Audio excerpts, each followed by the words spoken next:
Ikaze ukurikije John B TV, uyu ni umwanya w'amakuru. Icyo usabwa ni ugukora subscribe, like, share and comment kugira ngo ugezweho amakuru atandukanye gatanu kuri gatanu, kandi amakuru yagiye abera hirya no hino ataramara umwanya munini. Amakuru yacu tuyahereye muri Nairobi, aho ariyo akuberayo inama y'abaperezida batandukanye n'abandi bayobozi bakuru b'ibihugu bitandukanye. Afurika ikwiye gushakira hamwe ikibazo cy'imihindagurikire y'ibihe mu buryo cyakemuka. Perezida Kagame avuga ko umugabane wa Afurika ukomeje kwikorera umutwaro uturuka ku ngaruka z'imihindagurikire y'ibihe, nyamara ari wo mugabane ugira uruhare ruto mu guhumanya ikirere. Umukuru w'igihugu yabivuze kuri uyu wa kabiri mu ijambo yagejeje ku bakuru b'ibihugu n'abandi bayobozi bakuru bitabiriye inama y'imihindagurikire y'ibihe irimo kubera i Nairobi muri Kenya guhera ku wa mbere tariki 4 Nzeri 2023.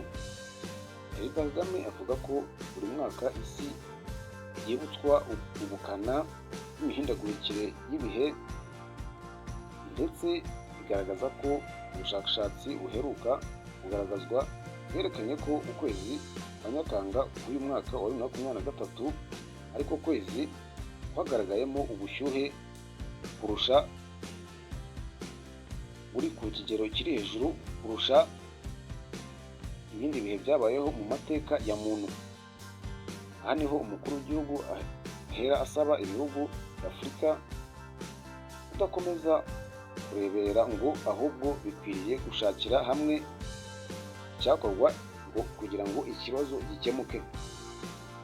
Perezida Kagame avuga ko bidakwiye ko ukomeza kubaho kwitana abamwana kuri iki kibazo, ko ahubwo umugabane wa Afurika ukwiye gufata iya mbere mu gushakira umuti iki kibazo. Perezida Kagame yavuze ko nko mu Rwanda hari gahunda yo gushishikariza abagize inzego z'abikorera gushyira imbaraga mu kubaka ubukungu bwangiza ikirere, by'umwihariko binyuze mu kureshya abashoramari ngo bashore imari mu Rwanda.